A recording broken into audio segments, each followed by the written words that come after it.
Yeah, good evening. It's Jim from JAGfx.com. It is Monday, the 27th of January 2025. This video is just going to be a video on a dollar cost averaging setup. Now, as you know from my fourth book, the what's it called? Profitable Forex Trading. I covered a bit of dollar cost averaging, and I actually do that in my daily updates. Now, I've been playing around with some settings, slightly changing things a little bit. Now, there's no perfect settings, so it doesn't matter what settings you put on. Sometimes one set of settings will work great one week, then it'll be crap the next week. So there's no perfect settings. There's no holy grail. But, you play around a little bit, just get an idea how things move, have a look at historical charts, try to work out a balance, I guess. You don't want to go on a big drawdown and you want your profits to be consistent. So, like I said, there's no perfect system. But I've been playing around with some numbers. I mentioned a couple of weeks ago my hedging, Telegram hedging channel, or group. I'm not sure if they call them groups or channels, so I always get confused. So back then I did mention the settings. Where's the Word document? So let's have a look here. I wrote that down, a few things here. All right, so it's still the high probability setup. Nothing changes there. So it's the QMP filter settings. I've kept them at 12.26.9. That's the MACD component, and 183 for the QQE advanced component. Now, if you remember rightly, the QMP filter is these blue and red dots on the price chart. They're made up of the two indicators, the QQE advanced and the MACD platinum. When they're in sync, it produces those red and blue dots on the chart.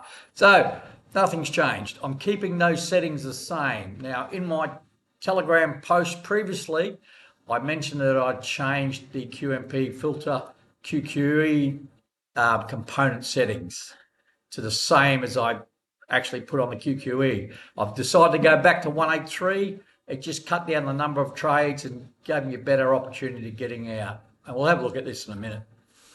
Still got the SMA 20, which is just the center band for a default setting on the Bollinger Band. SMA, simple moving average 20, that yellow dotted line. QQE advanced. Now this is where it gets a little bit tricky. Instead of using 183, I'm using 7, 14, 1 and the 50 level. So if you look over here, the 50 level. And nothing changes there. My positioning sizing, this is dollar cost averaging. So what you're doing is taking trades in the same direction. I'm increasing position sizing. This is the sequence I use. It's loosely based on the Fibonacci. So I use 1, 3, 5, 8, 13, and I cap it at 13. What that means is my maximum trade size is 13. When I say 13, for example, if I start number 1 was 0.02, then it would be followed by 3 times 0.02, which is 0.06, 5 times 0.02, which is 0.10, 8 times 0.2, 16, then 13 times 0.2, 0.26. Then if I had further trades, they'd be capped at 0.26. I just don't want things getting out of control. And generally with this system, and I'm suggesting the higher time frames. I'm a daily chart trader, and I've tested lower time frames. And look, you'll get in more trouble on the lower time frames. The daily time frames tend to keep you out of trouble. You just got to be careful of correlation, etc., and the pairs you choose. For this dollar cost averaging, pick the slow movers. But we're going to muck around and show you some other stuff on the video where we're going to try and mix it up a little bit with the pairs that I'm trading. But it's smart to do the lower moving pairs like the Euro Pound, the Oz CAD, the Euro Swiss, that sort of stuff. If you trade the Pound Yen, the Aussie Yen, Bitcoin, silver, gold, you're going to put yourself under stress that you don't need to. All right, this is a high risk strategy. It's not for everyone, so if this is not your thing, there's no stops initially, but we'll keep risk under control. Hence, that's why you see me mentioning 0.02 a lot. You've got other considerations like overnight interest rate fees or swap fees, and how long you hold the trades, how much it eats into your margin, depend on your leverage and stuff like that, all right? So just be careful of all that. Like I said, it's high risk, not for everyone, but I've worked it out where we got something going here. There's going to be another indicator added to the mix in a minute, but we'll just show you the basic concept to start with. So if you're not sure about these settings, hit me up, ask me questions. We'll take a screenshot of this or come back and have a look at that, all right? It's pretty straightforward, and I'll just confirm the settings here. So we'll go properties of QMP filter. I'm on MT5 here. It's easy for me to do historical charts. 12.26.9 for the MACD Platinum. And here's the QQE advanced settings, 183. That's a 20 moving average there. That's just the middle band of a Bollinger Band. Default settings, 20 and 2, which just works out to be 20 simple moving average. Here's the QQE advanced, 7, 14, 1. So pretty straightforward. Change the colours a little bit just to mix it up a bit. Gold is the fast moving line, and the aqua blue is a slow moving line, all right? All right, I'll just give you a brief idea of what's happening here. With this setup, the basics, this is the basic QQE advanced setup. If the QQE advanced is above the zero level, only looking to take sells until it breaks back through the zero level. Then we're going to take some trade action. If it's below, we're only going to take buys, pops up, we'll take some trade action, and we're only going to take sells when it's above and buys when it's below. Same as the MACD Platinum, and you'll see once I put the MACD Platinum on the chart, they move very close together. It's just the MACD Platinum gives us a little bit of an edge. So in this instance here, we'll look at this. This is a daily, this is a Euro Aussie. So it's one of my medium moving pairs, so I'm happy to trade like this. So there's your sell there, there's your first sell. QQE's through, so we take a sell, say we take it up for 0.1 lot, ignore the buy, no stop in place, second sell 0.03 because it's 3 times that, and we're down through on this candle here, and I can guarantee you we could do something there. So what I'd look at doing there, the QQE's through the zero level, I'd close this sell, I'd probably close 0.2 or 0.25 of that second sell, put a stop in place where I can't lose, probably above these highs here, and see if we can milk this. Then straight away we're in the buy mode. Again, we can start taking sequences the other direction. It goes through the 50 level up here somewhere. You could have looked at putting a trend line across there and taking a break of a trend line. We're in sell mode here. We're in buy mode there. And sell mode there, and off she goes. All right, here we go. We'll just go across a bit. Here's a buy here. And as you can see, that buy is still valid all the way down here. Trend is still going down. Now, for me, I'd be just drawing like a trend line across here somewhere like that. Doesn't have to be precise. Here's your break up here. Take another buy there. QQE's through the zero level. All right, here we go. One sell. Let's just quickly, it's pretty straightforward. There's nothing technical about it. If we're on the top side of the 50 level, we're taking sells. If we're below it, we're taking buys. So here's sell number 1, sell number 2, sell number 3. Now that'll be 0.1, 0.3, 0.5, and down she goes. Then we're in buy mode. Buy through, start trade management, sell, possibly not get that one, doesn't matter, I'll show you something else. Now, when I see this sequencing, let's have a look here. All right, so I'm using 1, 3, 5, 8, 13. That works for me. You could, if you want, you could play stops. Any of these trades you can play stops. Your sequence might be 1, hang on a sec. The actual Fibonacci, it might be the actual Fibonacci, like, so 1, 1, 2, 3, 5, 8, 1, 3. You might use pure martingale, which I don't suggest. It'll get you out of trades quicker, but it'll get you in the poo quicker too. So it's not. Or you might just do something like 1, 2, 3, 4, 5, 6, 7, 8. You may do 1.1, you might do 1, then you might do 1.2, you might do 1.4, 1.6. There's ways of keeping your risk under control, and it's just a matter of getting on the historical charts and testing. So whatever sequence you use, and it's just a matter of plugging it into your worksheet, like a multi-trade worksheet like this. So here we have a sell 0.02, a second sell 0.06. There's my entry prices. There's my net position. There's my break even for those two trades. I've also got a third trade in there for 0.02. So it's giving me my overall break even for all three trades. So you just plug those numbers in. So all you do is buy or sell, position size, entry, and the spreadsheet will tell you everything else, all right? Like I said, it's high risk. All right, so let's just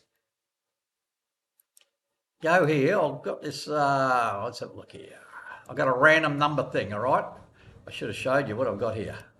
Right, this is 8cap, daily charts. Here's my watch list. I think I've got all 28 pairs plus Singapore dollar on the end there. So 29 pairs, let's pick one. And I hope we get one of these yen pairs or something, just to show you what the problem is. So we'll do a random between 1 and 29. Let's do a generate, and we'll just go down the list. Number 19, that means I've got to count. All right, where's number 19? Take your time. 1, 2, 3, 4, 5, 6, 7, 8, 9, 10, 11, 12, 13, 14, 15, 16, 17, 18. You're kidding me. Pound yen. You beauty. Pound yen. Probably a pair I'd never trade like this, but let's have a look anyway. Let's go somewhere random. All right, here's a good spot. We've got, and this is one of the reasons why this is a tough pair. Any of the yen pairs I wouldn't do dollar cost averaging with, but let's see if we can work it out. So we'll start on the left side here. I've deliberately picked a big move one direction. So here's your buy here. QQE's below, take the buy. Now I'm going to show you some other trade management tools.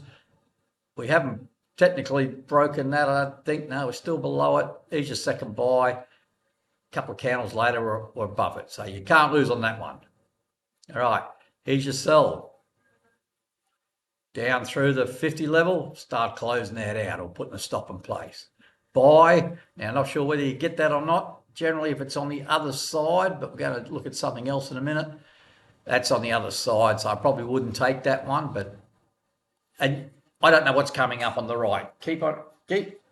The problem is with doing historical back testing, you can see what's coming up on the right. Whereas if we're just trading off the right edge of the chart, so the right edge, when we're here, we're just looking at this. We're not seeing this, so we've got no idea where it's going. So that buy may just get to this previous high and stall, which it did a little bit, but not much. So we don't know. So right, here's where it gets to the problem. Right, sell number 1, sell number 2, sell number 3. Sell number 4. Now, if you got the break even here, which I don't think you would, I could plug the numbers in and have a look. Even though we haven't broken through the 50 level, you could consider getting out. Take trade 4 here, and we're down through the 0 level here, and we just ride down this as low as we can. So I can just guarantee you somewhere on that spike down, we'd get out at overall break even. And this is a pair that's over a long period of time. So that's from the that first sells on the 26th of April, and that spike down is 10th of October. So you're a long time in the trades, but you wouldn't be just trading one pair, right? So that's not and I can guarantee you, if you weren't out there, you would take this one here and this one here. So it'd be 1, 2, 3, 4, 5, 6 trades, and you'd be getting out in here somewhere. Guaranteed profit. But in the meantime, you'd be taking this buy in here. So there's a buy there because it's below. You can take the multi-sequences. Keep on taking the multi-sequences. Probably wouldn't be in this one long. It sort of spikes through a couple of times there. That sell's not really valid as a standalone, but it'd still be a part of this sequence if you were still in, but you would be out there, I can guarantee you. This buy, not valid. definitely this sell. Now, you could either, if you were still in this sequence from previous, you could take another big trade on that sell, or you can commence a new sequence and go down to that level there where it goes through. Then buy. So we really haven't lost. We've been in a bit of strife. So here's another one. Sell 1, 2, 3, 4. See what I mean about the end pairs? 5, 6, 7, and yet that's, what's that, 24, big movement, mid 24. So you're definitely out of it, no problems. But can you handle being in that much drawdown? It's a yen pair. And then we go to the buy side. 2 trades there, and we're up through there. So remember that sell is still below. So sell, second sell, third sell, and we're down through, and we're out. Profit, win, didn't lose. Yeah, can't lose. Sell, can't lose. Buy, we're still in it. All right, that's the pound yen. All right, let's do that random checker again, because that was a 25. Got down further down the list. All right, let's have a look. What's 25? We know what 19 is, don't we? So we don't have to. 20, 21, 22, 23, 24, 25. Kiwi, all right? New Zealand USD. Right, here's a big downtrend. Well, we might as well start here. Let's go back to before COVID, just to show you how it goes around COVID. So there's a COVID move there, so we'll start just the year before. Right, let's have a look. So let's have a look here. Well, on the left, probably maybe get that buy, maybe not, doesn't matter. It would have been a winner. Sell's definitely a winner. This trail will stop down. Here we go. Buy, second buy, through the 50 level, can't lose. Sell, can't lose. Buy, can't lose. Sell, 1 sell, 2 sell, can't lose. Here's your buy here. Now this is one that could be a little bit tricky. You can draw a trend line through there somewhere, take a second buy, but then you have to take a third buy trade in here, and you won't be losing. Can't lose. Hang on a sec. So that's all good. Let's move towards COVID. Sell, and you'd be out there somewhere. It's just gone broken through. I'd say, yep, just on the wrong side. So you'd be out. Now, whether you got that buy or not, I doubt it. 1 sell, 2 sell, and there you go. Big move down. COVID, beautiful. And most of my trading was the COVID. So here's a buy on the COVID side, all right? So let's have a look. 1, 2, 3, and it goes a high there. So if you didn't get on that one, you'd probably get on that one. If you didn't get on that one, you get on that one, and you definitely get on that one. No dramas at all. In the meantime, you'd be in sell modes here, and you'd be out of those 2 sells there. This one wouldn't be valid, no. So I'd say you'd be out here somewhere, or out in here with these 1, 2, 3 trades. I'm just about guarantee you'd be out. If not, you'd be out on this one. If not that one, definitely this one as it goes up. All right, so here's another terrible sell trend going up. 1 sell, 2 sell, 3 sell. There, you're out and no problems. Winner. Buy, winner. Sell 1, sell 2, winner. Buy 1, probably out here somewhere. Break even trade. Sell, not valid. Buy, not valid. Sell 1. Here we go. Here's another one. Big move up. Let's have a look at this one.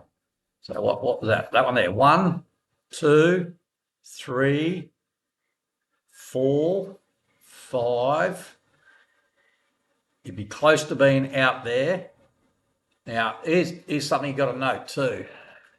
Right, if you weren't out there, and I think you would be, you had 3 days, you'd be one of those spikes that'd get you out for sure. I'm thinking they'd be around here somewhere. But say we weren't, and you got this buy. You take the buy because it's a valid buy signal. Now, here's a sell, but you wouldn't take it. You wouldn't have to take it because remember we take the trades on the open of the next candle. So that candle happens, then the red dot appears on the open of this candle. So we'd already be down here, and I guarantee you 1, 2, 3, 4, we don't have to take that one, and we're in the money there for sure. So there's your first buy there, there's your second buy, and we're going up nicely. Sell 1, sell 2, sell 3, down through the 50 level, and we're good to go. So I'll just rip through this and we'll get to the, well, we won't go through this. There's 1 buy, 2 buy, and we're up through there, can't lose. Sell if we foul it, I'm not sure, it doesn't matter, we wouldn't have lost on it. Buy, definitely a winner. Sell, definite winner. Buy, definite winner. Sell, definite winner. All right, here we go, a little tricky one. Buy 1, buy 2, buy 3, buy 4. Up here. Yeah, we're out. If not, we're definitely out up here. Then in the meantime, sell 1, sell 2, sell 3, and bang, down she goes. Then we're in buy mode again. Buy 1, buy 2, probably a trend line, buy 3, and you'd be out. It'd be a trend line break because that buy signal's still valid. Has gone down. Sell. All right, let's have a look here. Buy 2. Yeah, can't lose. Sell 1, sell 2. Great trade. Pick up the trend down. Buy 1, buy 2, probably draw a trend line if you wish. If not, doesn't matter. You're not going to lose there. Sell 1, sell 2. You'd probably be tempted to get out here, but you don't have to. Sell 3, definitely no problems getting out there. That's a winner.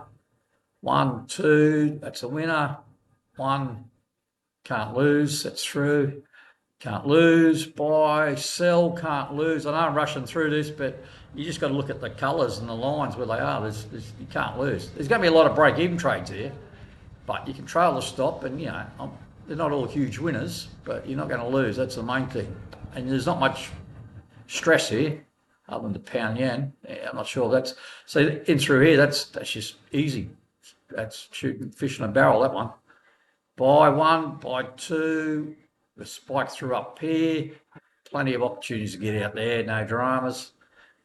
Sell there. That's a winner. Buy. It's a winner. All right, here we are. A bit of stress. Sell 1, sell 2, sell 3. Easily. No worries at all. Buy 1, buy 2. If you did, you don't really need to take it. You're out. 3. That's a sell there. Sorry, just sell. Buy, if you took it, it's only one candle, you might be in trouble there. You might have to take a second one, take a third one, and you're definitely out there. All right, so you can see it's no dramas. Here's the most current one. Buy, buy, buy, buy. We're in a bit of a problem here. So you just keep a mental note, see if we get out of the buy on the New Zealand. Pretty sure we're pretty close to 1, 3, 5, 8. That'll be my position sizing. Yeah, getting close to getting break even. All right, let's just go and add the MACD Platinum. It's getting a bit 23 minutes here, so I'll just go to the full setup. Now, all I've done is added the MACD Platinum. It's just the default settings. Now, what I'm using this for, just to make life a little bit easier, let's go back to our random generator thingamajig. Let's see if we get number 5. All right, let's have a look at number 5 on the list. 1, 2, 3, 4, 5. Geez, we went from New Zealand to Aussie. They pretty much moved the same. All right, let's just go back in time a little bit. We won't go too far back. I just want to show you a couple of things. See if I can find a place where... Now, as you know, the high probability is all based on taking the trades on the MACD Platinum and the the QMP filter dots. This is similar. But my main indicator is still, and here's a good example here, is still this, with this setup on the dollar cost averaging, it's still the QQE advance, right? So taking buys when it's below. And like I said before, the MACD Platinum and the QQE move similar. See, that's a 0 level and that's a 50 level. See how that's dropped down, it's below This one goes up a bit quicker, whereas this one's dragging a bit. This one goes up, the MACD platinum goes up, then comes down, whereas the QQE doesn't. Now, this gives us one little advantage here. Now, I want to stress to you, you can start taking multiple trades. Now, here's a good example. Now, here I'll be in sell mode based on the QQE. So, here's my first sell. Now, there's not another sell until up here. QQE is above the 50 level. There's only one sell, two sell, and look, it's no dramas. It's a winner. But here we have this little buy trade. So for me, especially because here there's hidden bullish divergence. See there between. Hang on a second. Draw the trend lines just so it's crystal clear here. Between there and there, roughly, there's your little, and it's a valid. There's your. I know that's a little bit tricky, sometimes the hidden bullish divergence, but that's a valid hidden bullish divergence. MACD platinum's below the zero level, take that buy. So what if you're in this sell here? You're giving yourself more options. And this, just trade this and manage it like you would any other trade. So it goes up through the zero level, start closing half, putting the trailer stop up below the SM20. You make a bit of profit there while you're waiting to take the sell on the second sell there. Now, I wouldn't be taking, if you're in a sell sequence on the QQE advanced, on the MACD platinum, I wouldn't be taking too many of the sell signals unless they are hidden divergence or it's a very good setup for whatever reason, a double top, triple top, big level of resistance or something like that.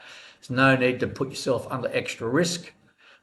Just keep on use your QQE as your main sort of indicator, but use your MACD to help not only with secondary trades like that or secondary sequences, but also for trade management.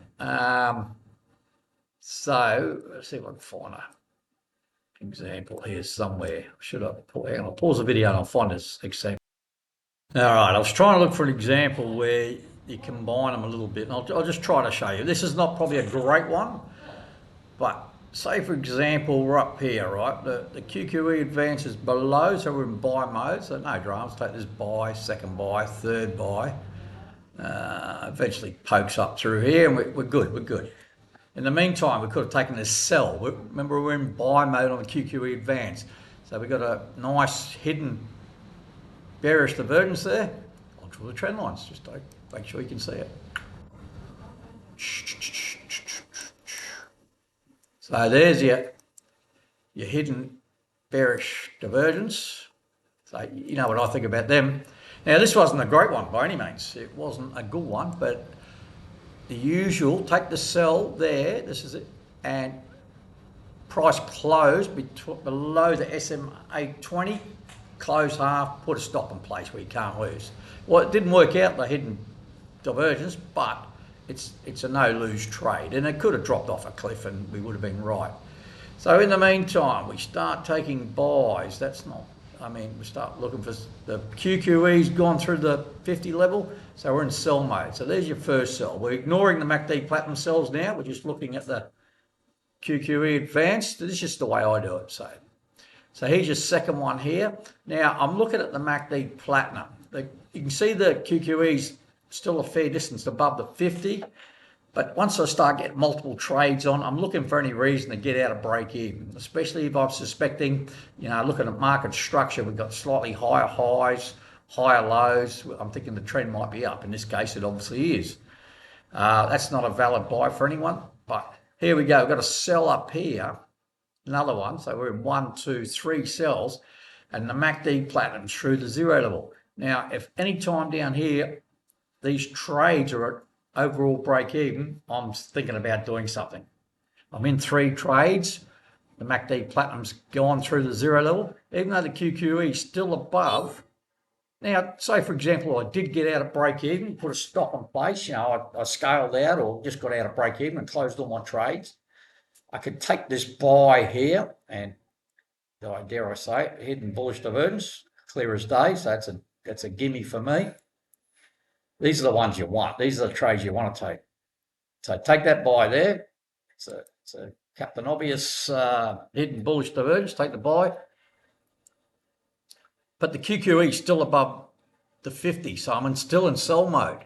Now here we go here. Now this is what I'm saying before about generally ignore the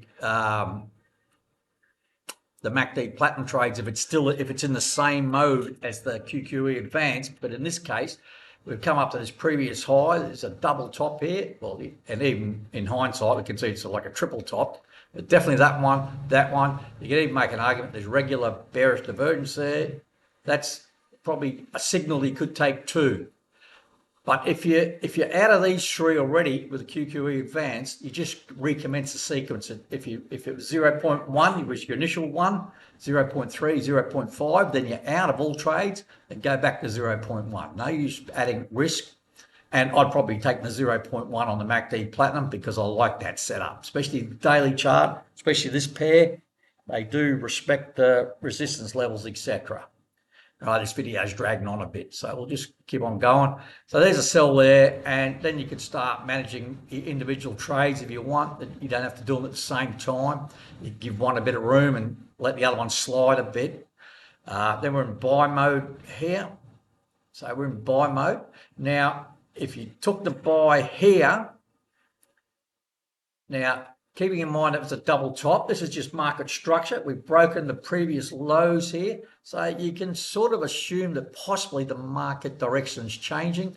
So what I'd be looking for on this one, this trade here, even though the QQE hasn't gone back through the 50 level, I'd still be reverting back to my prices closed above the SMA 20 if that's available. Close half, put a stop in place.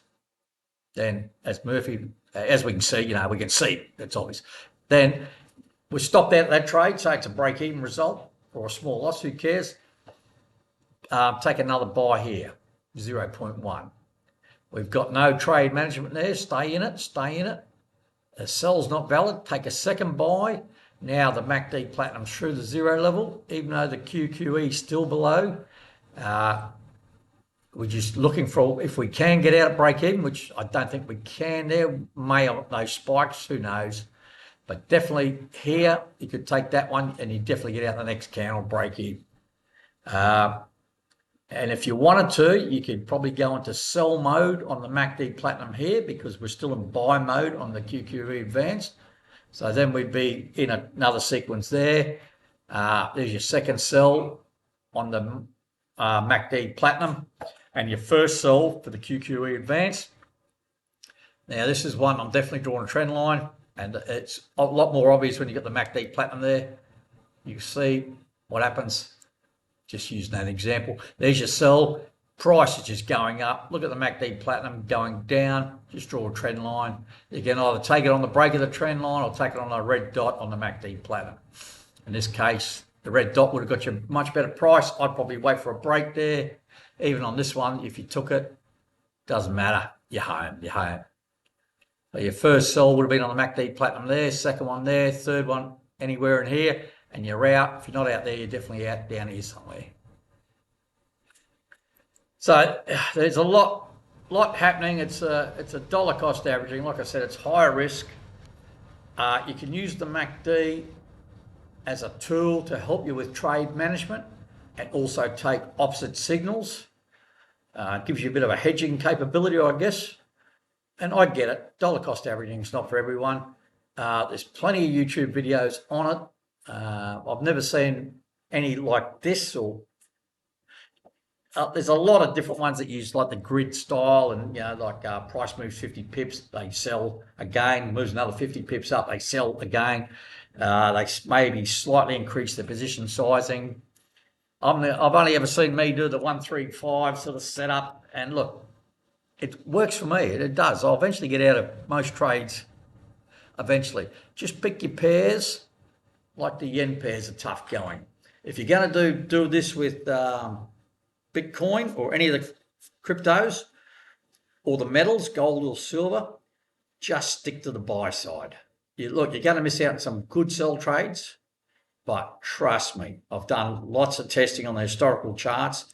For every good sell trade you get into, I can guarantee you'll be in 8 out of 10 that aren't good. So just stick with the buy side on crypto and metals. Stocks, if you're going to trade this with stocks, which is not a problem, you might go in with 100 shares, 200 shares, 300 shares, 500 shares, or 10, 30, 50, depending on what your account balance is and what your broker is and how much the share is, obviously. Buy side, just do the buy side. ETFs, buy side, unless they're an inverse or something like that. There's plenty of options. Get on. Don't ask me questions about what time frame, what pairs. Get on the charts yourself. It's easy. You can go to TradingView and just do plenty of instruments. I just like MT5 because it's just cleaner for me to move the charts, and I just like to look at MT5. If anyone's got any questions, hit me up. But just do some work yourself and do the testing. Trade small. Watch your risk. All right, boys and girls. Hopefully that's covered a few things. Like I said, I've rushed through a bit there at the end. And all right, thanks for watching. If you do like the video, hit the like button, hit the subscribe button. Always appreciate it. Enjoy the rest of your day, and I'll speak to you later in the week. See ya.